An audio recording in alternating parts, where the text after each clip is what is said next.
You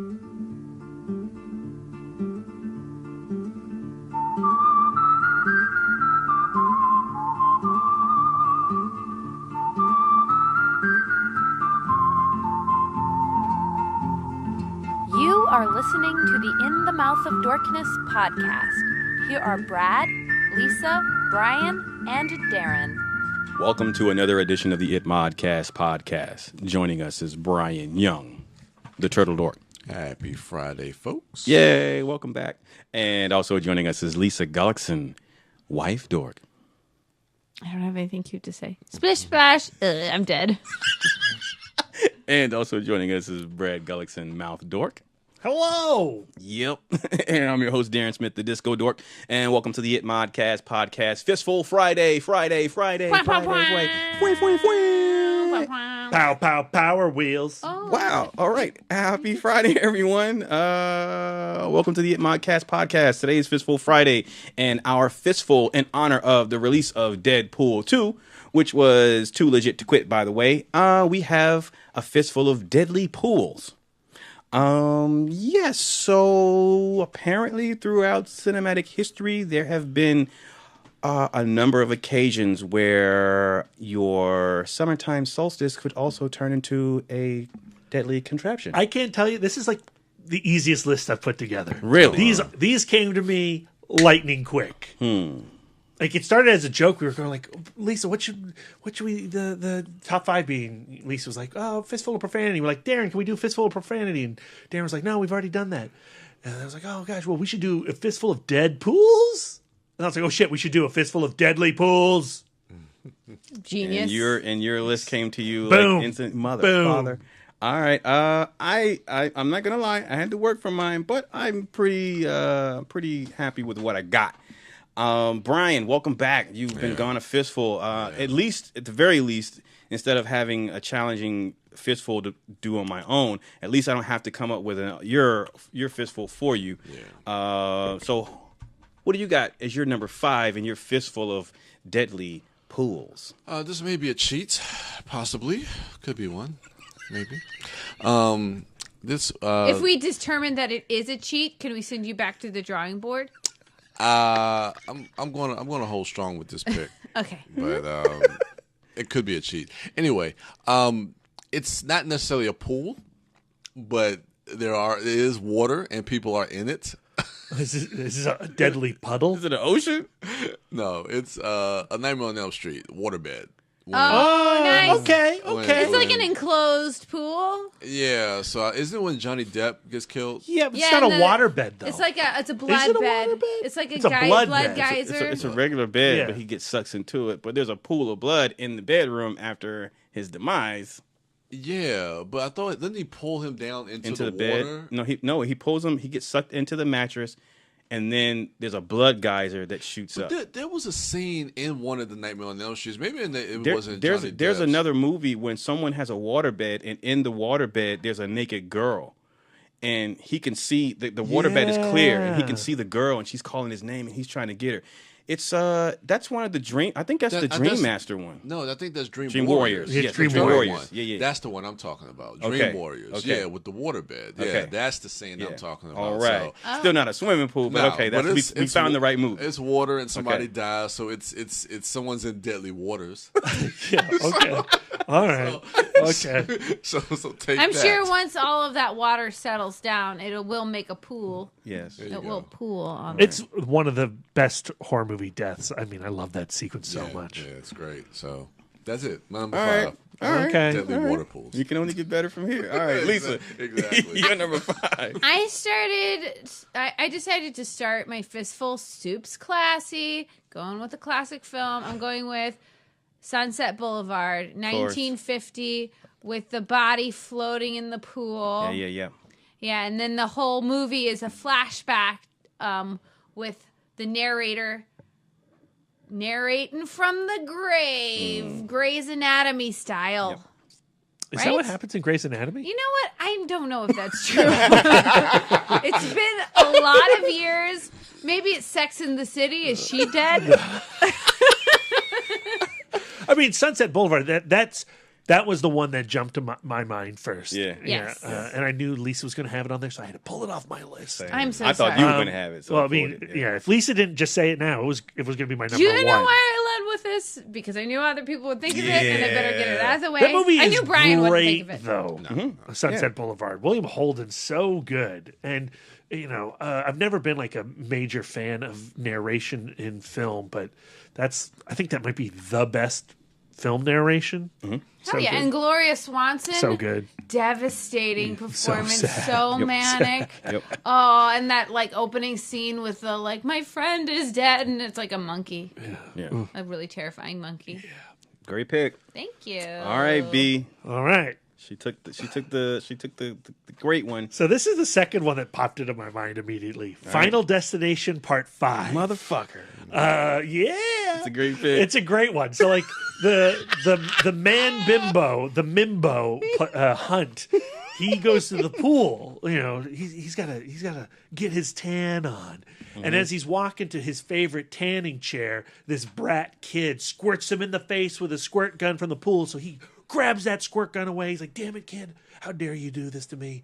I'm gonna steal your squirt gun." He goes to put the squirt gun on top of like a ledge, and he walks away. But that squirt gun falls onto this mechanism that turns the drain on. So now the pool starts to drain, like intensely. And he's got a lucky coin, and he's playing around with his lucky coin. And a cut to some golfers. Whack! The golf ball does not go onto the green. It smacks Hunt's hand, and his lucky coin goes rolling into the pool. So Hunt dives into the pool to get his lucky coin, but the drainage thing, it has one of those like pressure cooker meters, and you see it going into the red zone. I was like, oh shit, why is there a red zone on this drain? And he gets sucked down to the bottom. And ass first. And he's trying to like pull himself free from the drain, and he gets sucked in ass. And then you see the drainage gauge explode with blood, and his intestines rain down, including his lucky coin. Were you told as a child that could be like if you sat on the wrong part of the pool, your ass could be pulled out? Everybody's been told that. It's an urban legend. Yeah. So scary. But is it true? Yeah. I mean, it's Final Destination. Well, 5. no, it's happened in real life. Like people have just been like. Kids, they've had their bowels sucked out. So what do you do in that situation? Can you just get a long stick and poke it back in? You can't. If your entire body is if your entire insides are prolapsed, there's no poking that. What back if it's in. like a foot and a half? Can you just tie it off and cut it? Depends on what umbilical cord stuff. Nah, you can't. Oh, God. I'm never going in a pool again. No, just don't get your ass sucked into the drain. That's all. I'm one of those. They told me not to look at the eclipse, and I totally looked. So.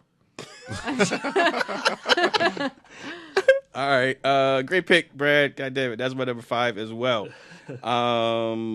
Brian, your number 4. So, oh shit, hold up. What puddle or waterbed situation? Now, okay, so no one really dies in this, but there's like an actual kind of fight in it. Okay. Which I think somebody tries to drown somebody. So the risk of death is there, though. But I think it ends up. Oh, it actually goes in. Shit, does it? I can't remember this movie. If you tell me the title, I could probably fill you in. I think if it goes from a fight in the water and then it ends into a sex scene, but I think. Whoa! Ooh, I like this. I know. Movie. Is this Wild Things? Yeah, Wild Things. Just throwing that shit out there.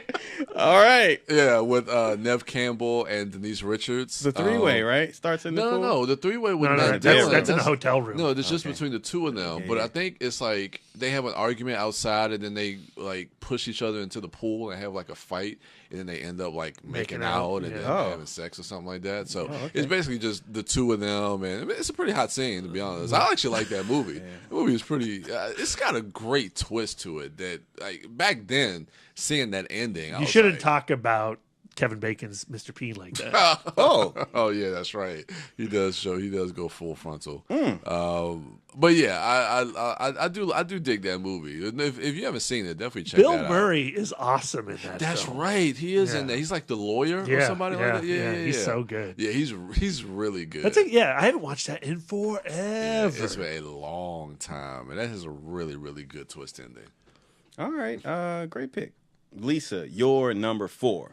My number 4 is a scene that starts as a sex scene and then ends with like some kind of crazy alien rape situation, and that is Species, okay. 1995. All right. Yeah. What's her face? Syl, Natasha Henstridge, lures some beachy looking dude back to her hotel room, apartment, somebody's apartment. I think it's somebody's apartment. It's his place. It's not his place. It's his place. So she lures him to take her to his place. Yeah, he has a super sweet lap pool in the backyard. It's a club, right? Yeah, they're at a club, Yeah. and she's like doing her like seduction thing. She's gotten And kind of good at it. Doesn't hurt that she is like. And there's 11. another woman hitting on this guy. Oh. So she goes to the bathroom, and then Natasha Henstridge rips out her spine through the stall. Yes, that's a thing that happens, but that doesn't happen in a pool unless you're counting like the toilet water. No, I'm not. So Brian, remember that toilet water Toilet water counts. counts. Any kind of good toilet scene. Good. But anyway, so they We go should back do to the a Fistful of house. Toilet sometime. They start hanging out in the pool. She's getting a little aggro, and then the cops start showing up, and she's like, I want a baby now. And he's like, what? And then she goes full like alien mode with the it starts with like kind of just like a subtle jawbone thing, but then she gets the full razor head, and then it's kind of like the pool bowel thing where it's like this thing comes out of her mouth, and then it goes in his face, and then death, and then like he's just floating in the pool and it's all red. I think what actually happens is she senses that he's a diabetic, and she doesn't want to mate with a diabetic.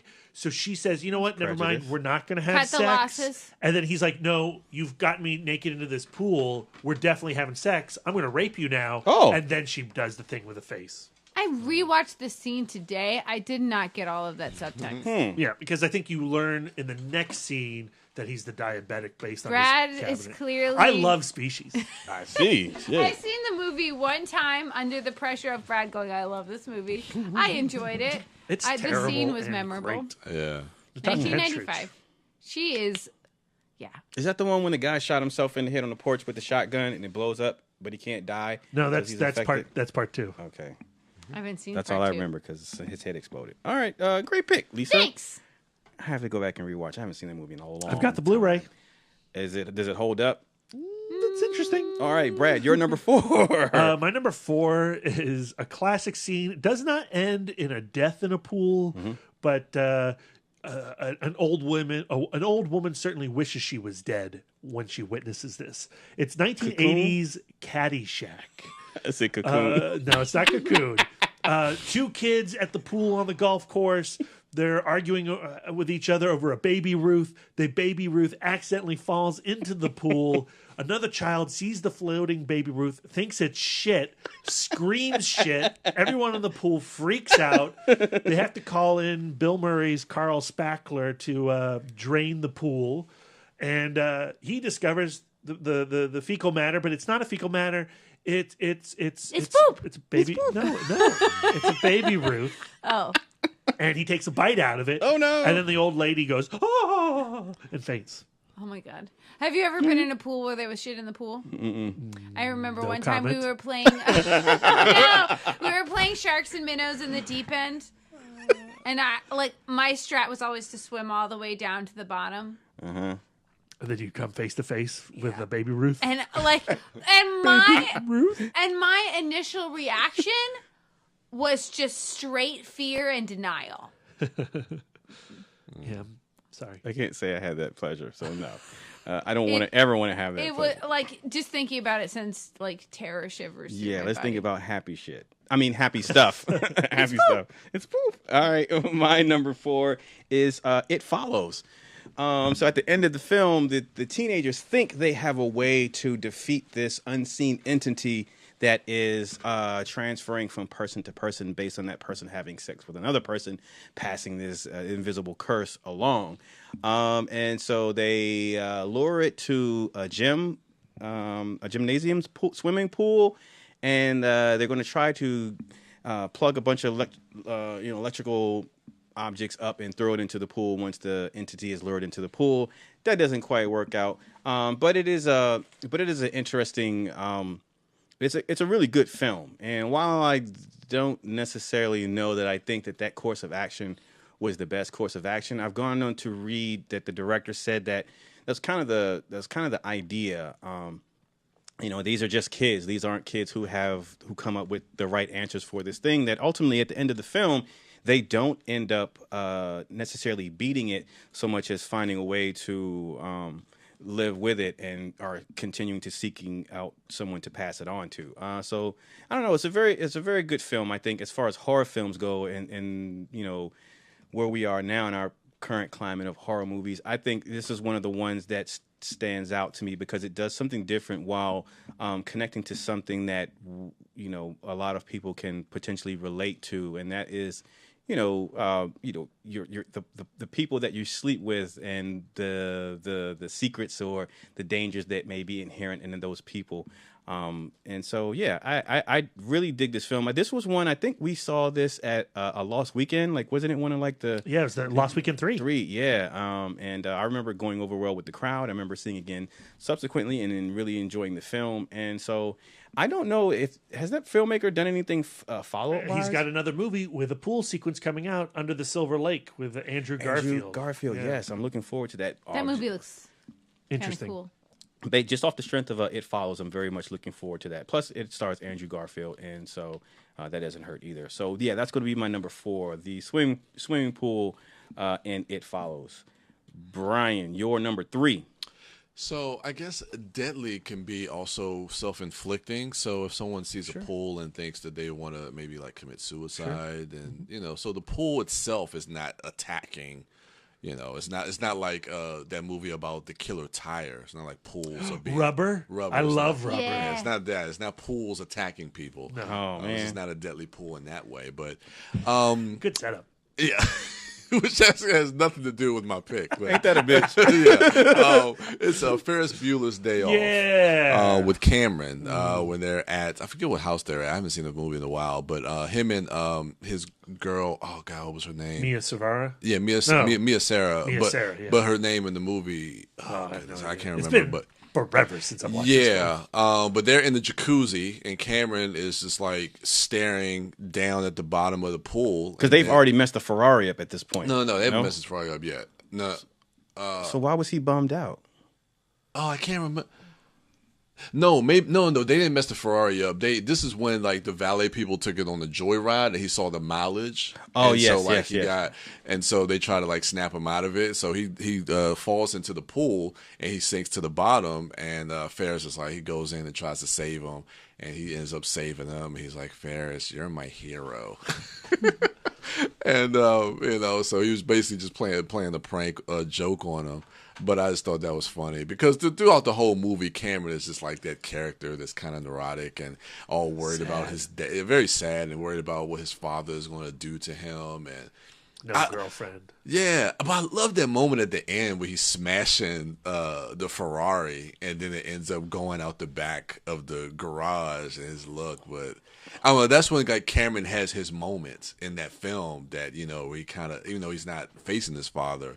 He still is. He's confronting the fear. He's confronting the fear of his father by standing up to that car, and I don't know, man. That was a cool movie. I really like Ferris Bueller's Day Off.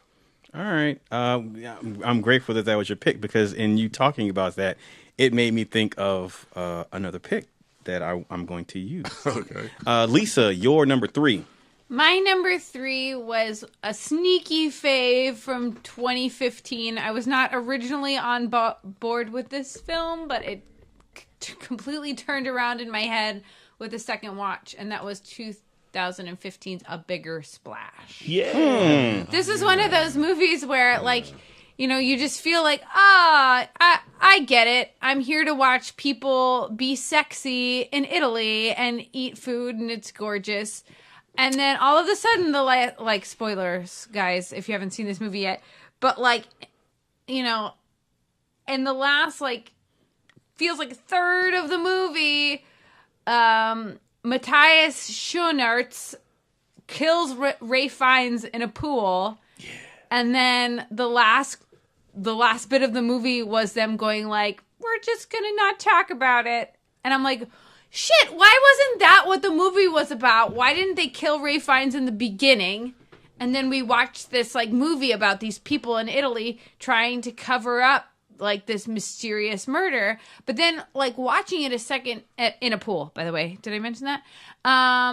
But then like the second time you watch it, you see like what like an insufferable guy the Harry Hawks character played by Ray Fiennes is, and how like his kind of insidious torturing of Matthias Schoenaerts' character like kind of leads to this kind of machismo rage that ends up with Ray Fiennes being dead in a pool. So it's completely a complete switch the second time that you watch this film. It stars Tilda Swinton. She plays Marianne Lane, and she plays like this rock star who's blown out her voice, so she can't speak because she's gone through some kind of surgery. Isn't Dakota Johnson in that one too? Yes, and Dakota Johnson plays Ray Fiennes' long-lost daughter that he seems to be kind of low-key trying to fuck.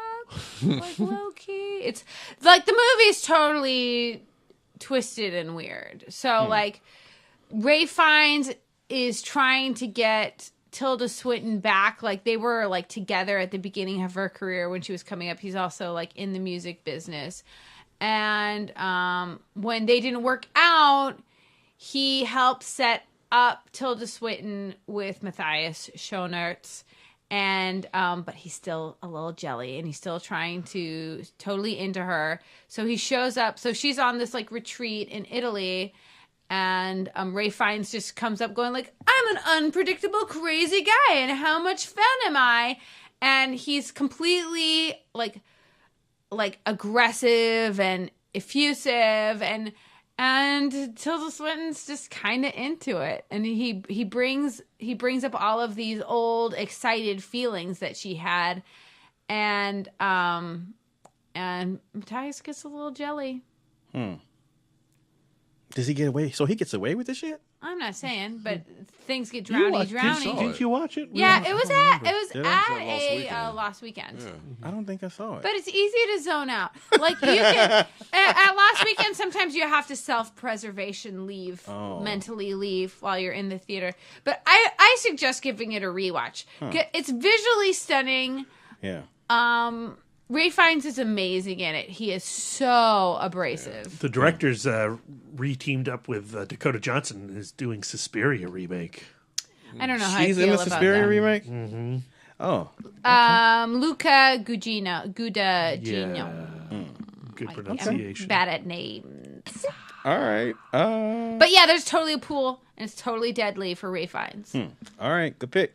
Brad, your number 3. Number 3, no one actually dies in this sequence, but it's the beginning of a real terrifying ordeal for the main character. It's 1942's Cat People.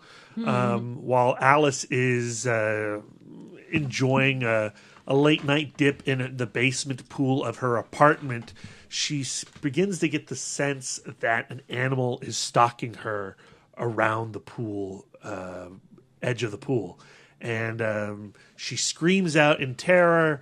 Irina comes on down, says, "Oh, what's going on?" And she's like, "Oh, I thought something was here." And then when she gets out of the pool, she discovers that her bathrobe is shredded because a cat person has shredded it. Meow. I love both versions of Cat People. The 80s Paul Schrader version is probably my favorite. Yeah. But the 42 one, directed by Jacques Tourneur, it's it's noirish and creepy, and it has like one of the best jump scares ever involving a bus sound effect. It's a cool film. It's recently, I think it was last year, maybe the year before, came out on Criterion. It's worth a pickup. Suspiria also has a pool in it. Yeah, it does. Another and a deadly one. All right. I'm trying to. Should I use the one that just popped in my head, or the one I had initially? The one I had initially, I know I've been on the podcast.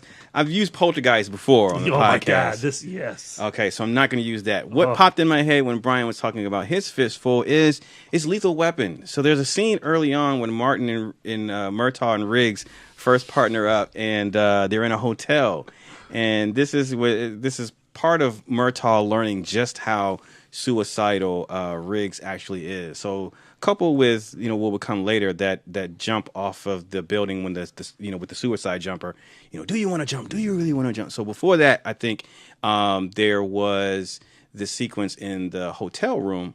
Maybe this was afterwards, where there's an attempt on. Matter of fact, this is part two. This is Lethal Weapon 2. Yeah. There's a Lethal Weapon 1. But that's the one I'm talking about because. When he pushes that guy, they go to this house in the hills. There you go. And there's a shootout that ensues, and they're supposed to only shoot the guy in the leg, but the guy falls into the swimming pool. So they dive in to try to save the guy because they want to question him. But he ends up. They had a plastic film over the pool or some shit like that. Yeah. And he falls into that. He gets wrapped into that. So he actually suffocates more so than drowns because he can't. They can't pull the plastic off of him. So that's when they come up, and that's when Murtaugh says, have you met anybody that you haven't killed? And then he says, well, I haven't killed you yet. And then Murtaugh says, don't do me no favors. But, that action scene, while it could just be taken as an action scene, it does further, it just does further talk about, like, just how Riggs views his life and how easily he can just throw caution to the wind, and he is battling those suicidal tendencies throughout the course of that film, and it is his relationship with Murtaugh's family, not just Murtaugh, but his family, that I think pulls him back from the edge to make him feel a part of something again.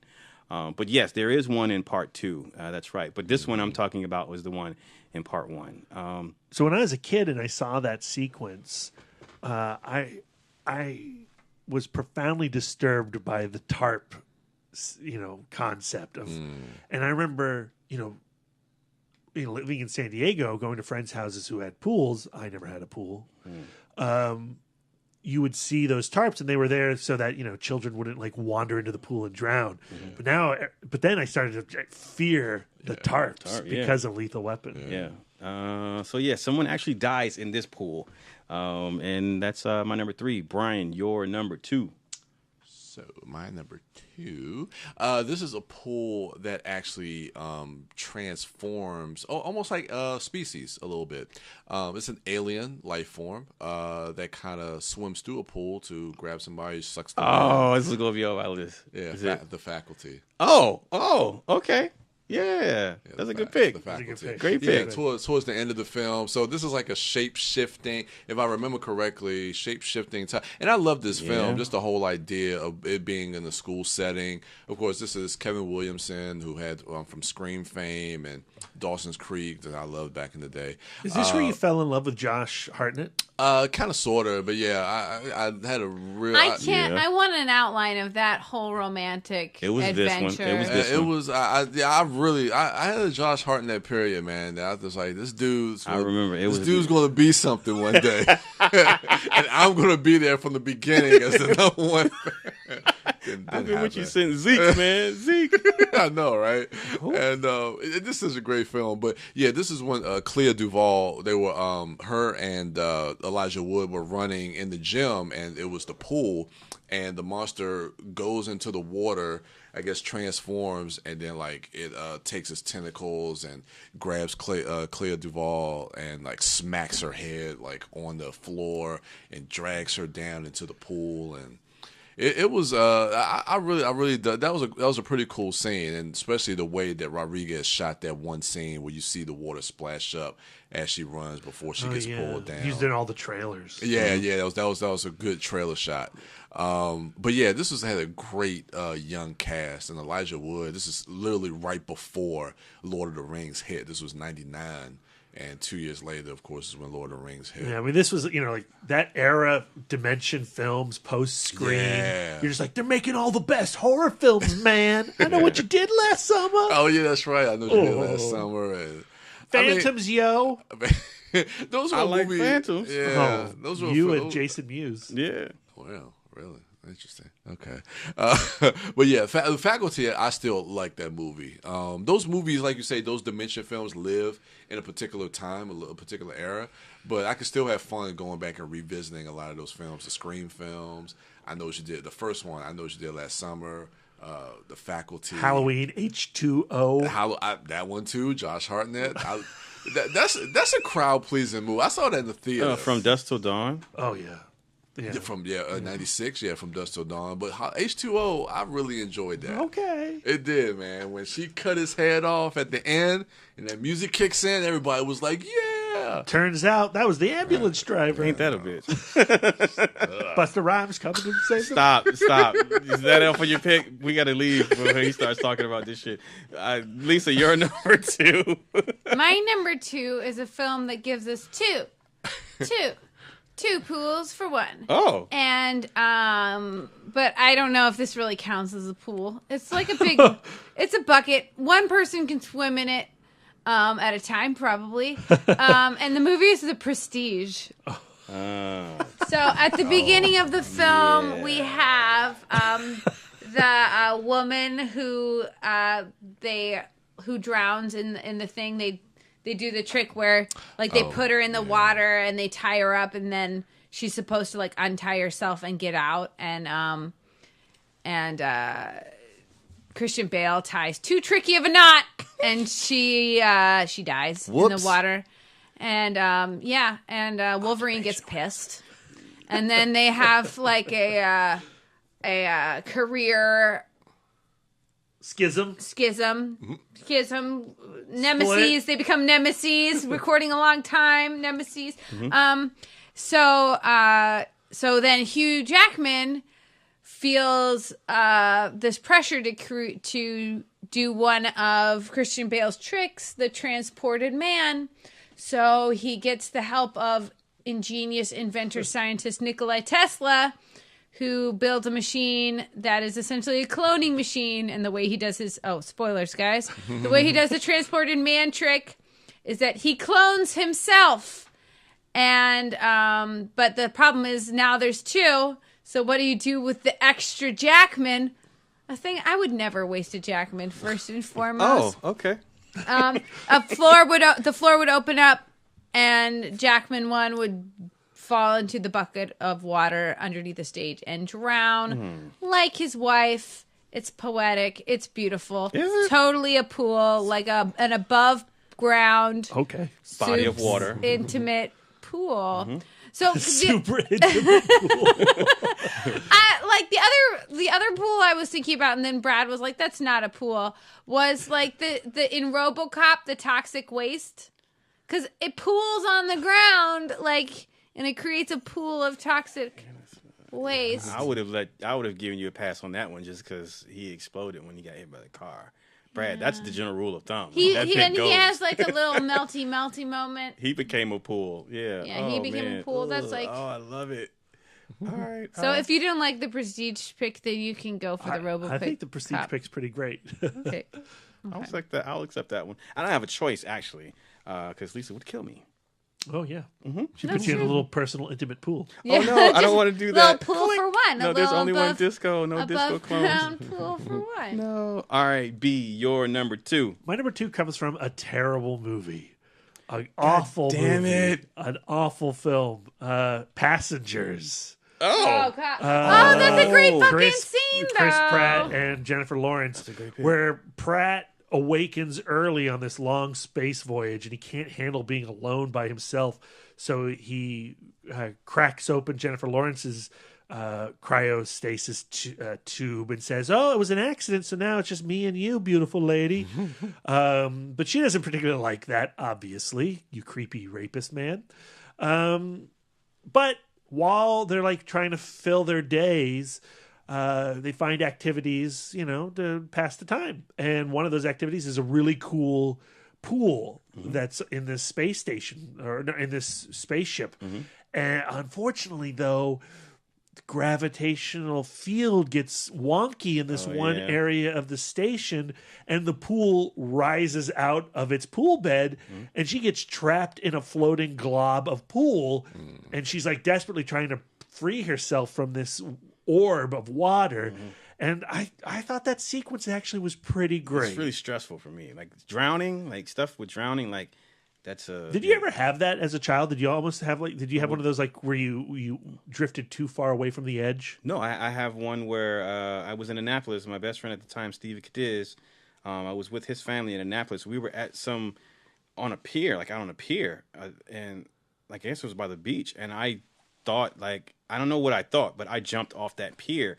And I just kept going down, down, down, and down. And I was like, what the fuck? Where's the bottom? Because we weren't that far from the shore. The pier wasn't that long. But the floor seems like it just took like a very steep, and I just kept falling and falling. And I just remember looking up like the surface is getting further. Like, when am I going to stop?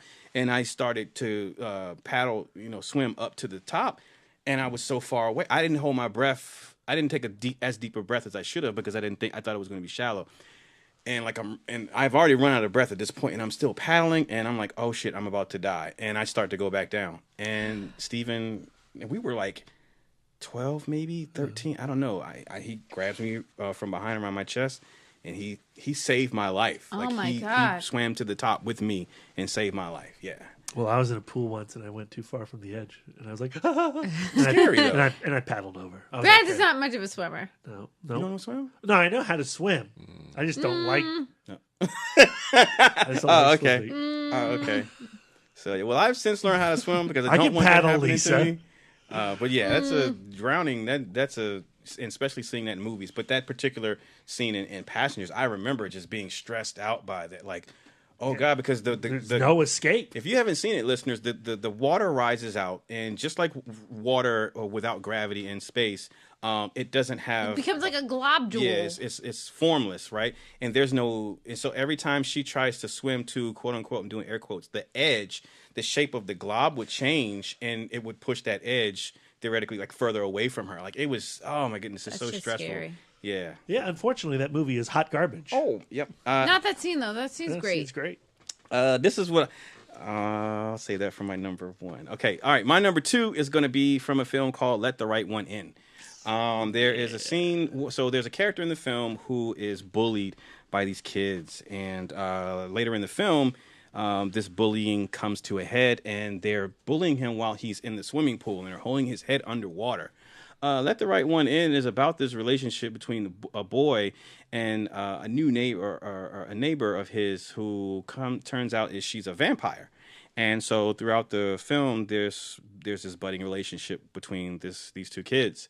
And at this moment, when the kids are holding his head underwater, trying to drown him, what is the girl's name?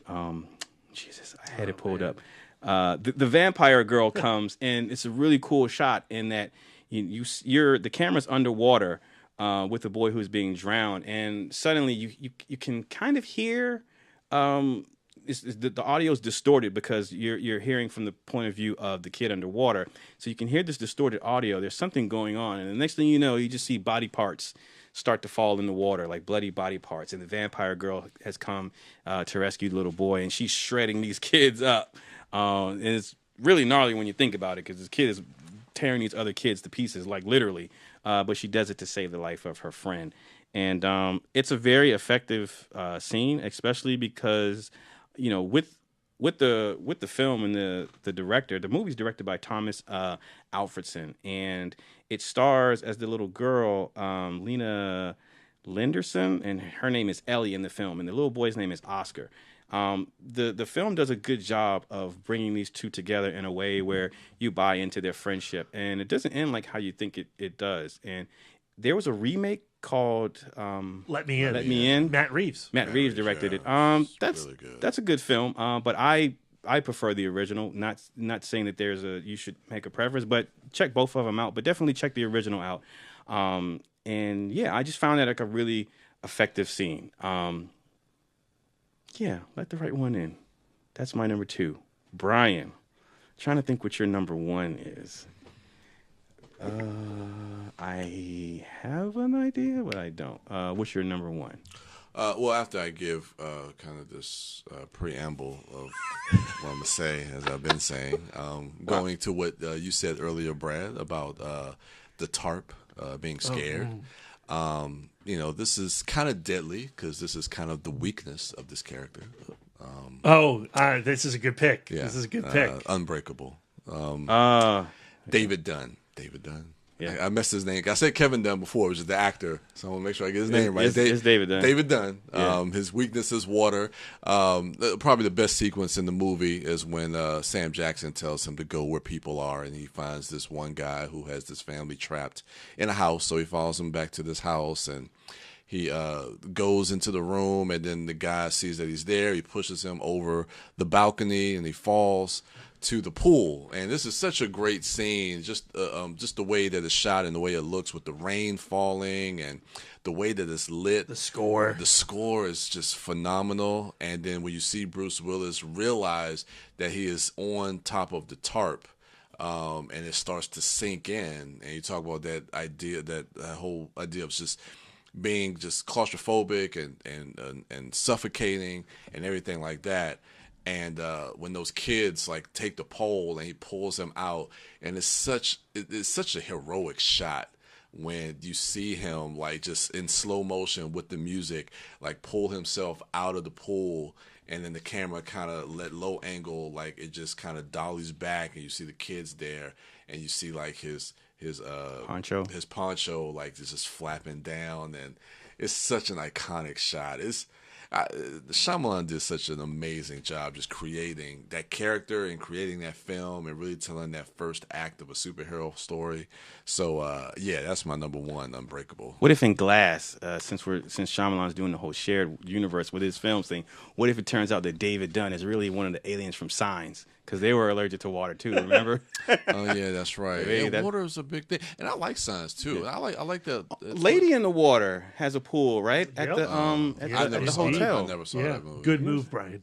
I never saw that film. You have to see. Is it Freddie Rodriguez with the one big arm? Yeah. He does not need to see that. You have to see that movie. All right. Split. I loved Split. Split is awesome. I really enjoyed Split, and I'm excited about Glass. Me too. Oh God, I can't wait for Glass. All right, Wife Dork, what's your number 1?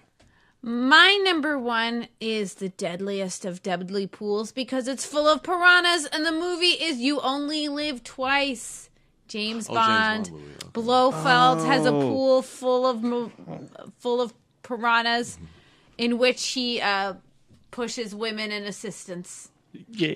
But he gets his in the end because Donald Pleasant's in the water. Whoops. Monsters of his own making. Not my favorite James Bond movie, but that is a great deadly But it pool. is one with a deadly pool in it. Is that Roger Moore? No, it's that's Connery? No, it's Connery. Yeah. Okay. All right, Brad, your number 1. My number 1 again comes from a really terrible movie. But it is a film that I watched a lot because I was in love with the franchise so much as a child. It's Jaws 4: The Revenge. Okay. And in this entry, the Brodies, we learned in part 3 that Chief Brody had died. Yep. And that's when Dennis Quaid was playing his son, and he was working in SeaWorld, and the shark was back and wanted to eat him in SeaWorld. That almost made my list on Fistful of Keep Out. Oh, Jaws 3D? Mm-hmm. Oh, yeah, that would have been a good one. I love Jaws 3D. It's amazing. Don't go on a Jaws 3D tangent, Brad. Keep on track. Sorry. Jaws the Revenge, though, postulates that the shark from the first film has hunted the Brody family to the Bahamas. To the Caribbean. Yeah, from Amity Island to hunt down this family. And Chief Brody's wife, is terrified. Her whole life is consumed with this fear that the shark is going to get her and her family. And the son this time is not Dennis Quaid. It's not Lance Guest. Shit, what's his name? From The Last Starfighter. That's his name, ain't it? Oh shit! Yeah, Lance Guest. For some reason, I was like, Lance Guest is in sync. No, Lance Guest. Lance Bass. Lance Bass. Okay, thank you. Lance Guest from The Last Starfighter and Halloween 2 is playing the son here. Yeah. Now she's so consumed by fear that it has invaded her dreams, and there's a sequence where Mrs. Brody, Lorraine Gray, is swimming in her pool, and she's safe in the pool. She's safe in the pool, but no. The shark's in the pool with her. And then she wakes up and it's a nightmare. God damn it. But yeah, there's a shark in the pool. Yeah. That would have been cool if it wasn't a dream. No, yeah. Don't explain it. Pool just shark. do it. All right. Great pick. You were scaring me, like, because two picks in a row, you was like, my next pick is from a really bad movie, but I happen to kind of like. So I thought you were going to take my number one. I'm going to do a preface, too. Now, my number one was initially, when this was very first postulated, my number one was Fast Times at Ridgemont High, when Phoebe Cates gets out of the pool. That was the death of my adolescence. So that was going to be my number one. You died Elizabethan style. French style. But there was a pick that beat that pick out, Brad, and I think you would be proud of me. Ooh. And you'll understand when I say the title of the movie why I thought you almost had it twice in a row. And that is The Mechanic Resurrection. Oh, hey. So, as on the cover art for the movie and as in the trailer of the movie, Jason Statham returns as the mechanic. His job is he's an assassin that makes all the assassinations look like accidents. So there's this very fancy pool on the top floor of this high rise. I would not swim in this pool. I would never swim in this pool. This pool is it's a clear rectangle that extends out over the edge of the pool, and it's edge glass. Of the building. Yeah, edge of the building, so it hangs out. So there's this glass swimming pool that's hanging off, dangling, hundreds of feet in the air. And if you look down through the bottom of the pool, it's glass, and you can see the street below. Well, the mechanic decides that his target, while he's swimming in this pool doing his laps, he's going to put I think he shot holes in the bottom of that pool. He put some. Does he like drill something? Yeah, he makes a drill that creates the hole, so the pressure begins to crack, and the glass breaks, and the guy falls out to his death. That's a horrible movie. That's a really shitty bad. movie. It's so bad. I don't love the first one, The Mechanic with Jason Statham. It's okay. It has Ben Foster in it. Yeah, I love Ben watching Foster's nutty okay. Ben Foster. Yeah. But the second one is horrible. But it does have that killer scene in that swimming pool. Deadly pool. And I decided to go with that one because, it was a combination of the pool. You know what? If Jason Statham, if the mechanic character had not assassinated that guy, that pool would still be a deadly pool because of its architectural design choices. Yep. So, yeah, that's why that's my number one. For a second, I thought you were going to talk about the pool in Crank 1, but nobody actually dies in that pool. No one dies in that pool. Was there a pool in Crank 2? I don't think so. Just what about the pool of my excitement? Yeah, not that pool. The Descent also has a nice pool of blood and whatever else is in that mixture. That was going to be on my list as well. Brad suggested the dip from Who Framed Roger Rabbit. That counts. I mean, it's a pool, a collection of liquid in a. But he said that and then rejected my toxic waste from RoboCop.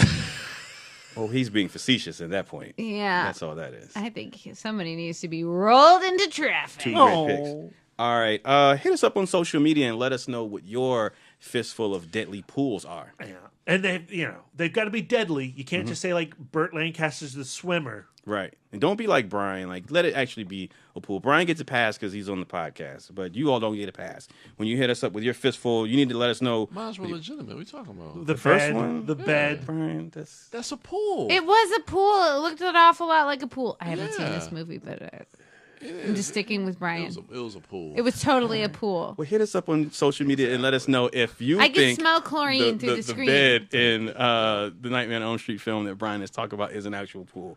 You can follow the podcast at ItModcast on Twitter. I want to hear your drowning stories. Like, could it be as fascinating as Darren's drowning story? I don't even think that was Could it be as lame as Brad was scared for a second drowning story? All right. Sad. Hit us up on social media at ItModcast. You can also leave a review, please, on iTunes or Yeah, leave us a review on iTunes if you use that particular platform to Or listen to if us. you don't, do it anyway because it really helps us reach new listeners. Yes, it does. Yeah. And 5 stars only. or 4.5. 5 stars. only. We can't take it. All right, just 5 stars, please, at It Modcast. And This boat floats on 5 stars. only. And Brian is at the Turtle Dork on Twitter, at the Turtle Dork 1 on Instagram, and at Brian William Young on Facebook. Wife Dork is at Baked Dork and at Sidewalk Siren on Twitter. She's at Sidewalk Siren on Instagram and Letterboxd. Brad Gullickson is at Mouth Dork on Twitter, Instagram, Facebook, Letterboxd, and Untapped. And I'm Darren Smith on all social medias. That's going to do it for us. Thank you all for listening. Actually, at the end of this month, the pools actually open up, right? After Memorial Day weekend. I won't touch them. Oh, all right. There's sharks in them.